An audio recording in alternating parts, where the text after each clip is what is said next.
significa precisamente más cultura y más arte.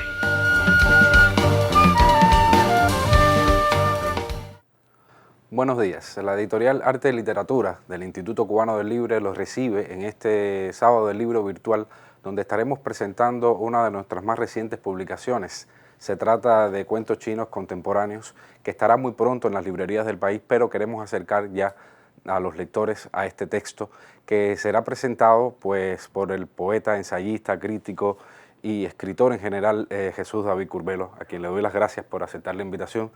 Y podemos empezar a dialogar, ¿no? Curbelo, sabemos que la literatura china es, a pesar de una de las más antiguas, menos conocida en el mundo entero, no solamente en Cuba, aunque aquí han habido publicaciones que han acercado a los lectores a la literatura china.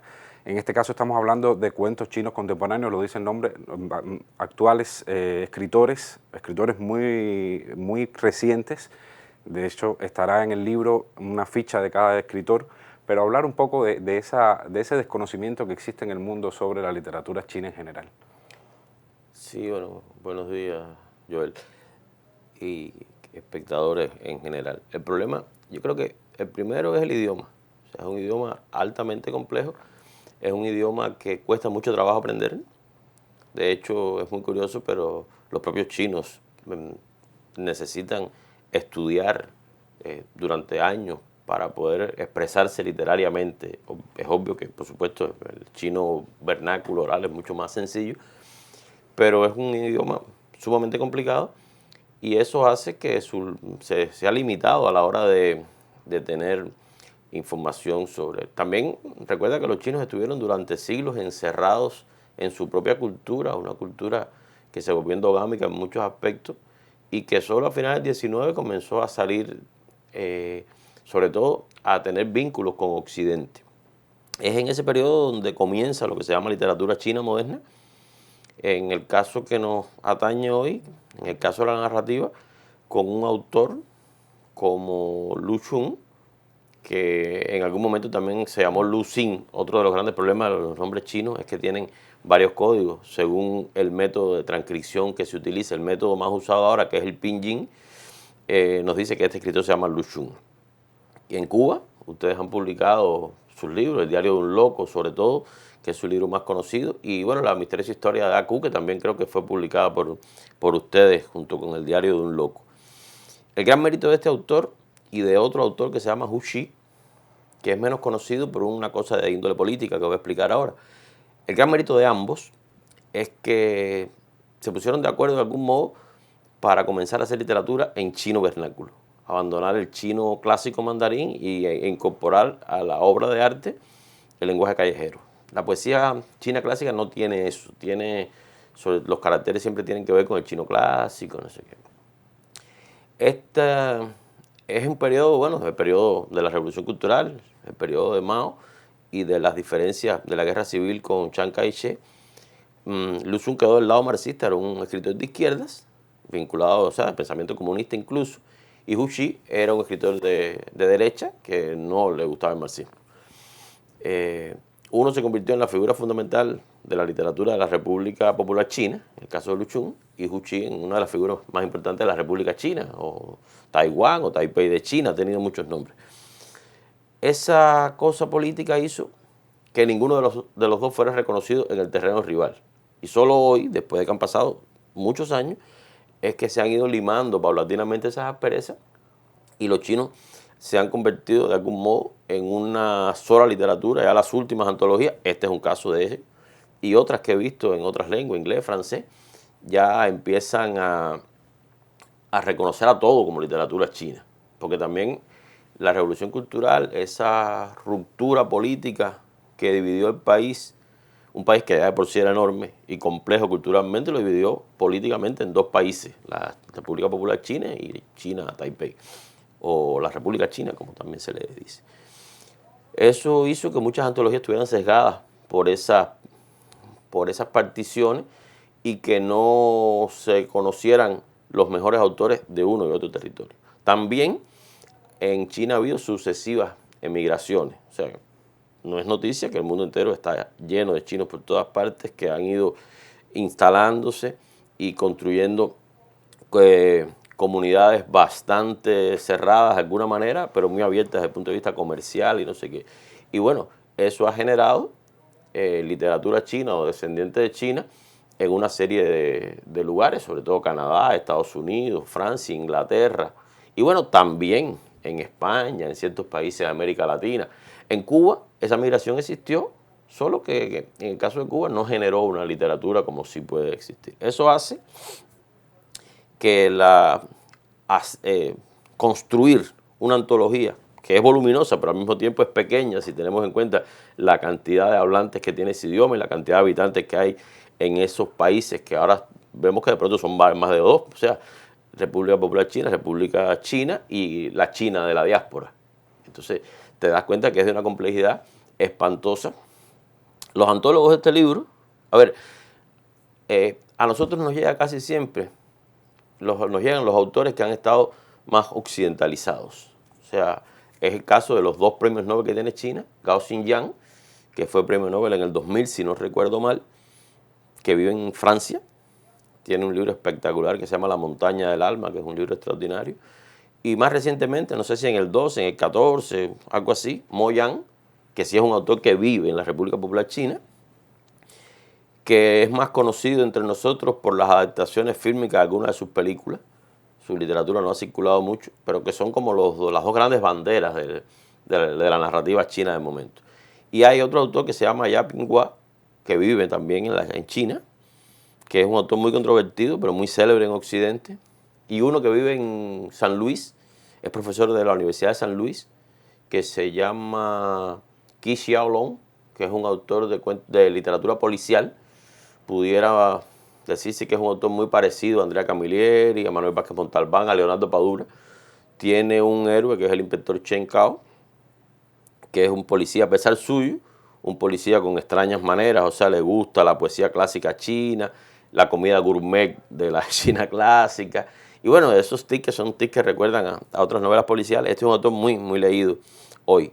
Sin embargo, estos autores son autores muy representativos y la mayoría, cuando se consulta la ficha, uno ve que han obtenido los dos premios más importantes que da China, literarios, en narrativa, que son el premio Lu Xun y el premio Mao Dong, que Mao Dong es otro escritor importante también vinculado a la izquierda, al pensamiento de izquierda chino. Entonces, te decía, dada la complejidad del fenómeno, a mí me parece un libro bien hecho. Yo mismo, que conozco de alguna manera un poco el tema, te puedo decir que se puede hacer otra antología con iguales valores. ¿Qué pasa? Que el antólogo de esta muestra tomó básicamente autores que han obtenido estos premios, que tienen mucho, incluso ahí hay cuentos que han sido galardonados en esos premios, y hay algunos que son pequeñas obras maestras. A mí me gusta mucho uno que se llama Nido Vacío, que es un cuento, es una noveleta casi por su extensión, que a mí me parece extraordinario. Y hay otro que es de un chino tibetano, porque déjame refrescar el nombre, porque el nombre es un poco complejo de memorizar, aunque casi todos los nombres para nosotros los occidentales se pueden hacer cuesta arriba, ¿no? El autor se llama Tshering Norbu y el cuento se llama La oveja redimida. Es un cuento extraordinario. Este obtuvo uno de esos premios también.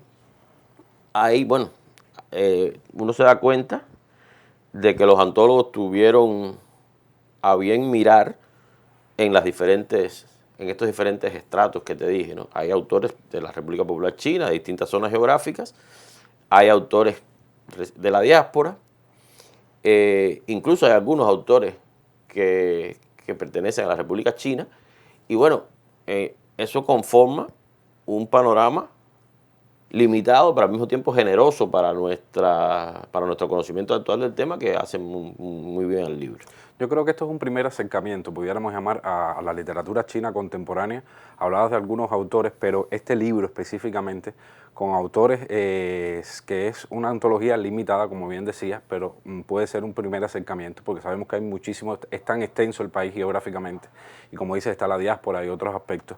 Pero también quería recalcar algo importante, y es que sabemos la idiosincrasia, conocemos un poco de la cultura china, Pero también estos textos, estos cuentos, estos relatos, incluso noveletas, como tú dices, hay algunos que pueden calificarse así, tratan temas que no escapan de temas tan globales, tan actuales, que pueden suceder en cualquier parte del mundo. ¿Opinas igual? Claro, ¿qué pasa? La literatura china, China es un país muy curioso porque en el momento de su cultura clásica llegó a tener un desarrollo extraordinario que se enclaustró tras la muralla china y que solo entró, o sea, no olvidemos todo lo que inventaron los chinos a nivel de medicina, descubrimiento científico, la pólvora, etcétera, etcétera. Después hubo una especie de otro enclaustramiento que tuvo que ver con las políticas culturales de Mao Zedong y también con la pertenencia de China durante el periodo conocido como la Guerra Fría a lo que se puede identificar en bloque como el sector comunista del mundo. Bloque que ya sabemos, todos sabemos eso, ya no es un secreto, tenía profundas diferencias con la propia Unión Soviética, con Corea del Norte, o sea, con otros países que integraban el bloque.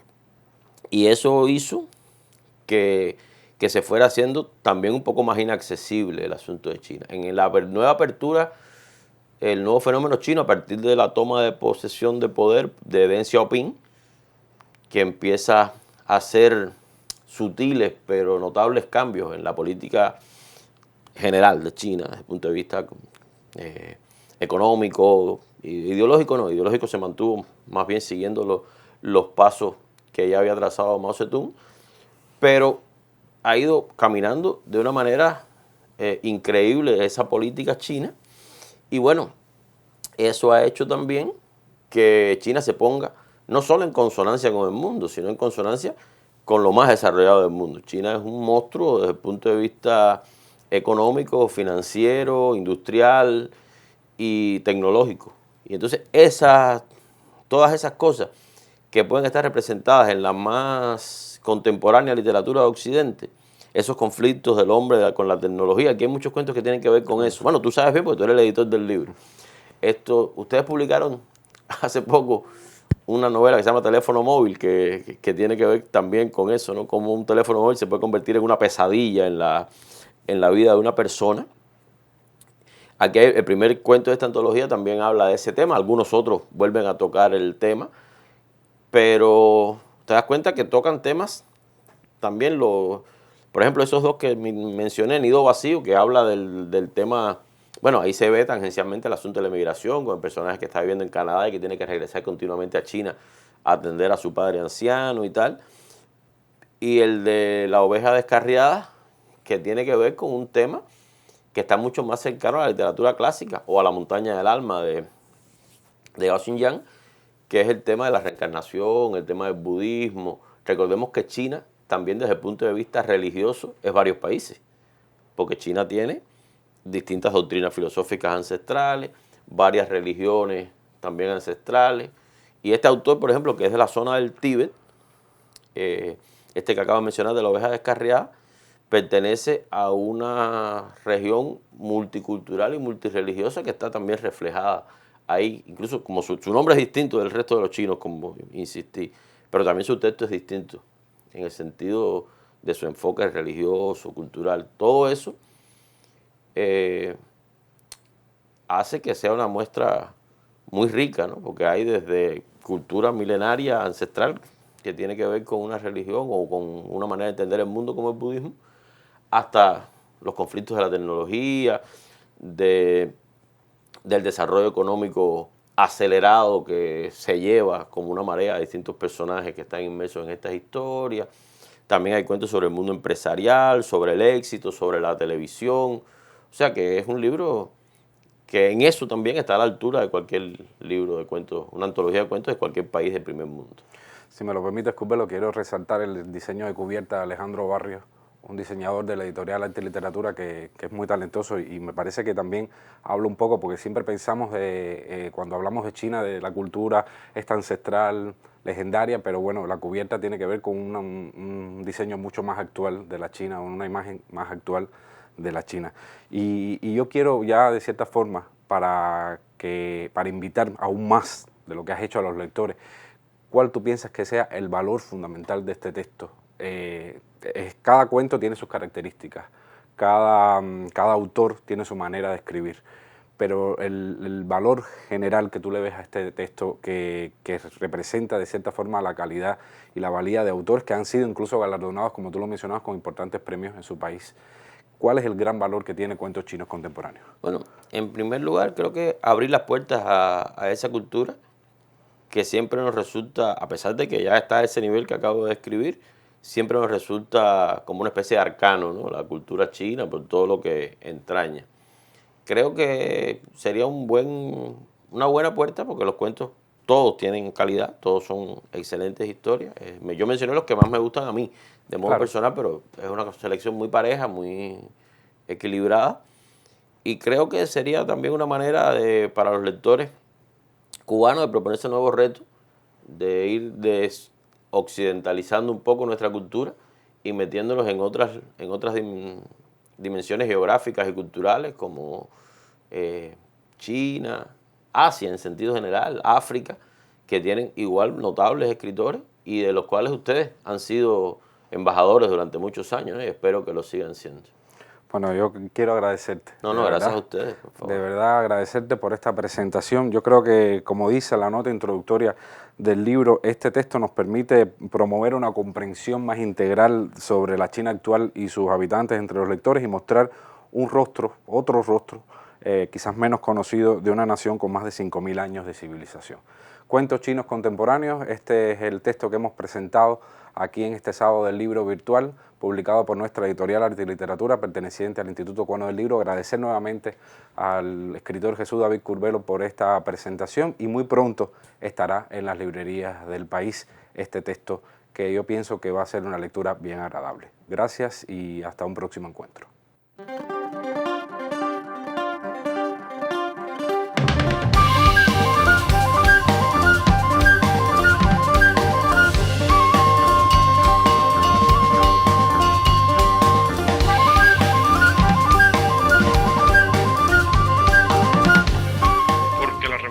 Significa precisamente más cultura y más arte.